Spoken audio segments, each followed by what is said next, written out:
নমস্কার, বাংলা বাজারে সবাইকে স্বাগত। আমি অনিকেত চট্টোপাধ্যায়। শুরু করছি আমাদের অনুষ্ঠান মতামত। শুরুতেই বলে রাখি, আজকে কিন্তু 0 আওয়ার আছে এবং এই যে লক্ষ্মীর ভাণ্ডার আর অন্নপূর্ণা ভাণ্ডার, এই দুটো ভাণ্ডারের একটা তুলনামূলক আলোচনা, কেবল তাই নয়, সোশ্যাল সিকিউরিটি নিয়ে খুব জরুরি আলোচনা আজকে করতে আসবেন দুজন, অধ্যাপক শুভাশিস দে আর আমাদের সাংবাদিক কলামনিস্ট আশিস চট্টোপাধ্যায়। তো আপনারা আসুন, আপনাদের মতামত দিন। দ্বিতীয় কথা হলো, সমর্থন চাই আপনাদের, সদস্য হন। সদস্যতা হওয়াটা একেবারে হতেই হবে এমন নয়, না হলে অনুষ্ঠান দেখতে পাবেন না তেমন নয়, কিন্তু সদস্য হলে আমাদের খানিকটা সমর্থন বেশি জোটে। আর আমাদের অনুষ্ঠান শেয়ার করুন, লাইক করুন, কমেন্ট করুন, লোককে বলুন এই ধরনের অনুষ্ঠানের কথা। আজকের শীর্ষক, মমতার রাজনীতি বনাম অভিষেকের রাজনীতি।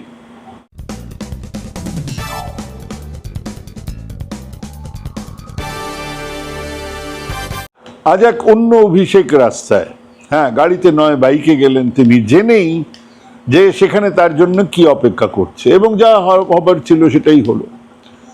ডিম থেকে শুরু করে ধাক্কা ধাক্কি, জামা ছিঁড়ে দেওয়া, এক পাল্টা মারের রাজনীতি আপাতত চলবে। কিন্তু অভিষেক বন্দ্যোপাধ্যায় কি সেই প্রথম পাঠ থেকে কিছু শিখলেন? হারের পর থেকে এ এক অভূতপূর্ব অবস্থা। ভারতের সংসদীয় গণতন্ত্রে এমনটা এর আগে কবে দেখেছি আমরা? এই তো কদিন আগে বিহারে বিরাট হারের মুখ দেখলো রাষ্ট্রীয় জনতা দল, প্রায় মুছে যাওয়ার মতো হার। কি হয়েছে? কতজন মুখপাত্র পদত্যাগ করেছে? দলের কোন নেতা পদত্যাগ করেছেন? একজনও না। উড়িষ্যাতে বিজু জনতা দলের বিরাট হারের পরে একেবারে রাজ্য স্তরে 2-3 জন পদত্যাগ করেছিলেন, কিন্তু রাজ্য জুড়ে সবটাই ওই নবীন পট্টনায়কের জন্য হয়েছে এবং তাই জন্য পদত্যাগ করছে, পালিয়ে যাচ্ছে। আরেকজন জানাচ্ছে তার রাজনীতি করার আর ইচ্ছে নেই, আরেকজন জানাচ্ছে আমি গান করব, একজন জানাচ্ছে আমি সিনেমা। কই, এরকম তো হয়নি। ডিএমকেও হেরেছে নতুন এক দলের কাছে, বিরাট হার, একজনও পদত্যাগ করেনি। স্টালিন বা তার পুত্র উদয়নিধি স্টালিনকে লক্ষ্য করে কোনো আক্রমণও হয়নি। কমিউনিস্ট পার্টির কথা ছেড়েই দিলাম, ওখানে রাজনীতির এক অন্য কাঠামো কাজ করে, ওখানে এসব হয় না। 2-4টে অভিমান বা রাগের কথা আসতেই পারে সাধারণভাবে, কিন্তু এমন লাগাম ছাড়া নৃত্য দেখা যাবে কেন, যা আমাদের পশ্চিমবঙ্গে তৃণমূলের মধ্যে দেখছি। কিন্তু কেন হচ্ছে? এই সমস্ত দলের থেকে তৃণমূল আলাদা কোথায়?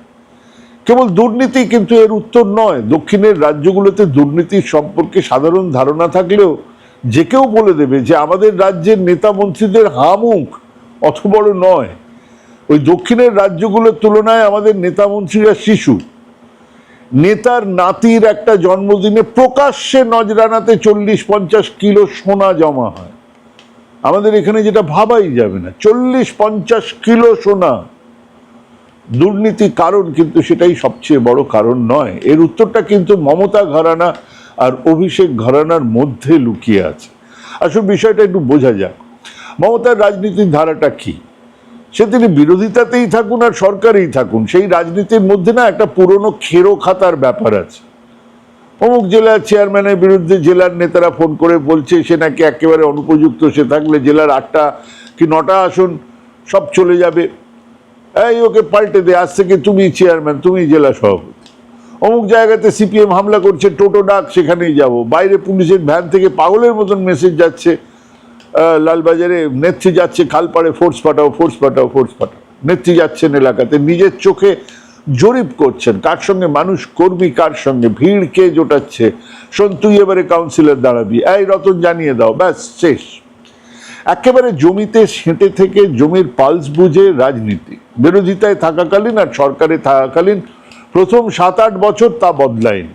ভরা সভায় প্রশাসনিক কর্তা ব্যক্তিরা হাজির, জেলার নেতার ভুঁড়ি নিয়ে কথা হচ্ছে, প্রাণায়াম নিয়ে চর্চা হচ্ছে। এগুলো হলো দিদি কানেক্ট, এক যোগসূত্র যা দলকে ধরে রেখেছিল। মমতা বন্দ্যোপাধ্যায় 21শে জুলাইয়ের মঞ্চ থেকে প্রত্যেক জেলার নেতাদের নাম ধরে ডাকার মতো ক্ষমতা রাখতেন।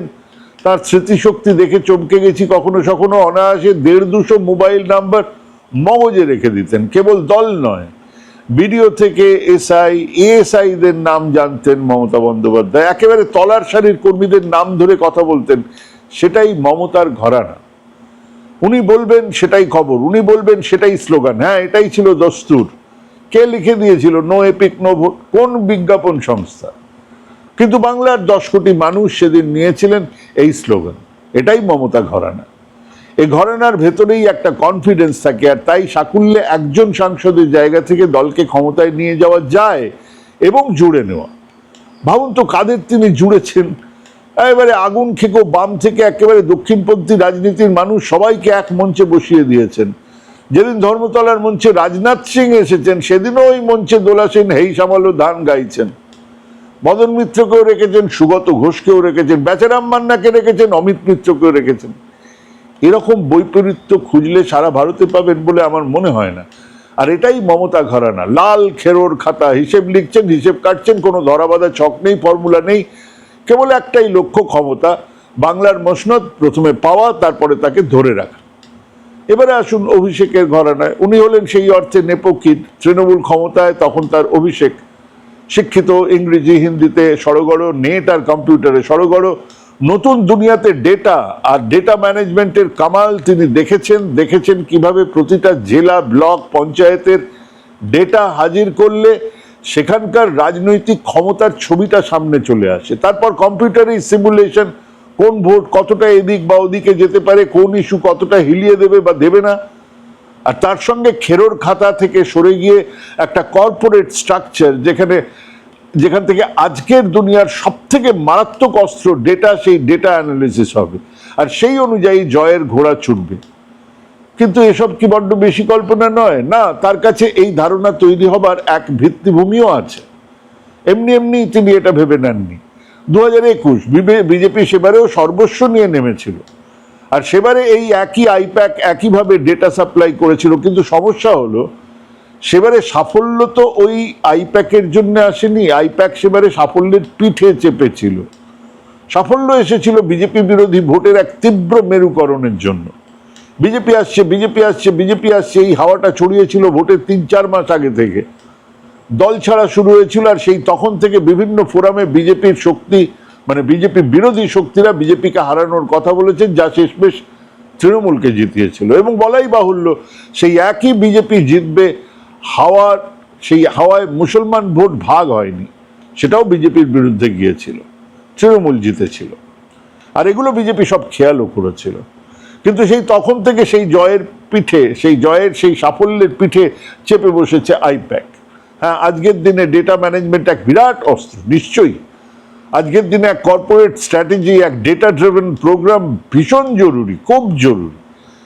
কিন্তু বিপক্ষের বিজেপি তো সেই খেলায় অলরেডি পিএইচডি করে বসে আছে, এবং অন্যদিকে দলের এক বিরাট অংশ সেই খেরোর খাতার আবেগ মুক্ত নয়। শুনছেন না অভিমানের কথা? শেষের দিকে দিদিমণি আমাদের ধরাছোঁয়ার বাইরে ছিল, শুনছেন না? ওনার ফোন নাম্বার আমাদের কাছে ছিল না। কে বলছেন? স্টার ক্যাম্পেনার এই কথা বলছে। মানে রাজ্যের জনাব 40-45 তৃণমূল নেতাদের মধ্যে একজন, সে এই কথা বলছেন যে তার কাছে মমতা ব্যানার্জির নাম্বার ছিল না। কিন্তু একটা কর্পোরেট স্ট্রাকচারে সেটা কি খুব গুরুত্বপূর্ণ? ভাই, নিজে নিজে দায়িত্ব পালন করো, লাভ হবে, লাভের অংশ তুমিও পাবে, ভালো করলে, কাজ করলে এক ধাপ এগোবে, এই তো কর্পোরেট রুল। না কাজ করলে পিছিয়ে যাবে। দলকে সেই কাঠামোতে নিয়ে যাওয়ার চেষ্টা করেছেন যুবরাজ। তার ঘরানাই আলাদা। বয়স্ক নেতারা কিন্তু পুরনো মমতাপন্থীরা বা বয়স্ক নেতারা নিজেদেরকে বিচ্ছিন্ন মনে করেছেন। আবার তরুণরা যে খুব খুশি হয়েছেন তাও নয়। একটা প্রজেকশন চলছিল নেতৃত্ব বদলের। এবারের মমতা অস্ত্র যাবেন, মাঠে নামছেন যুবরাজ। এই একটা ট্রানজিশনাল পিরিয়ড মনে হচ্ছিল আসছে, এবং সেটাকে আনা হচ্ছিল, সেটাকে প্রজেক্ট করা হচ্ছিল। তাতে মমতা বন্দ্যোপাধ্যায় সায় ছিল সম্ভবত, জানি না। শুভেন্দু সেটা কিন্তু অনেক আগে থেকেই বুঝে ফেলেছিলেন। তিনি রিস্ক নিয়ে ঠিক মমতার ঘরানাতে বিজেপির কাজ করেছেন, একেবারে মমতা স্টাইলে। ওদিকে তৃণমূলের দিদি ঘরানার রেমিনিসেন্সরা, যারা অবশিষ্ট, তারা থেকে গেছেন। আর আইপ্যাকের কর্পোরেট ঘরানা বা অভিষেক ঘরানা দলের ভেতরে বিভিন্ন জায়গাতে বিভিন্ন রকমের ফল্ট লাইন তৈরি করতে করতে গেছেন। কিন্তু সেটাই কি হেরে যাবার একমাত্র কারণ? না। খানিকটা সেটা, খানিকটা হ্যাঁ, খানিকটা না। এই এসআইআর না হলে, এই বিরাট মুসলমান ভোটার বাদ না গেলে, এই বিশাল সাম্প্রদায়িক মেরুকরণ না হলে ফলাফল এরকম হতো না। হ্যাঁ, এটা তো ঘটনা যে ওই দুর্নীতি আর ঔদ্ধত্য বিরাট কাজ করেছে। কিন্তু খেয়াল করুন, আবার বলছি, এই জিনিস বিহারেও হয়েছে, তামিলনাড়ুতেও হয়েছে, কিন্তু ভোটের পরে এরকম এক গেল গেল বলে সব ভাঙার শব্দ ওঠেনি। আসলে ওই অভিষেক ঘরানার কাজের ফলে যদি জিতে যেত দল, তাহলে সেই ঘরানা ক্রমশ তার শেকড় পেয়ে যেত, কিন্তু সেই সময় পেলেন না অভিষেক বন্দ্যোপাধ্যায়। কাজেই হারের পরে দুই ঘরানার নেতা কর্মীদের মধ্যে একটা প্রবল আকচি, আর সব থেকে বড় কথা, দিদিমণির জন্য এক বুক অভিমান নিয়ে নানান কথাবার্তা চলছে। হ্যাঁ, দুর্নীতির জন্য কিছু পৌরসভা, বেশ কিছু পঞ্চায়েত ইত্যাদিতে ধস নামবে, তো জানাই কথা, কিন্তু দলের এই নড়বড়ে চেহারা, আসলে দলের ভেতরের এই দুই ঘরানার এক প্রবল দ্বন্দ্ব। কি হবে? মমতা আবার তার ঘরানাতেই নিয়ে আসতে পারবেন দলকে? অভিষেক সমেত কর্পোরেট তৃণমূলের রাজনীতির পরিসমাপ্তি হতেই পারে। কিংবা অভিষেক পিছিয়ে পড়লেন, এগিয়ে এলেন মমতা ঘরানার নেতারা, দলের হাল ধরলেন, সময় বলবে কোন দিকে হাঁটা দেবে তৃণমূল। যদি মাথা তুলে দাঁড়ায় তৃণমূল, তাহলে ওই লাল খেরোর খাতার পুরনো ঘরানার তৃণমূল ফিরবে, কিন্তু অভিষেক বন্দ্যোপাধ্যায়ের কর্পোরেট ঘরানার প্রত্যাবর্তন অসম্ভব। কেন বলছি? কারণ এখনো মমতা অনায়াসে আবার কংগ্রেসের সঙ্গে হাত ধরে আবার এক চওড়া কিন্তু কার্যকর জোট তুলে ধরতে পারেন।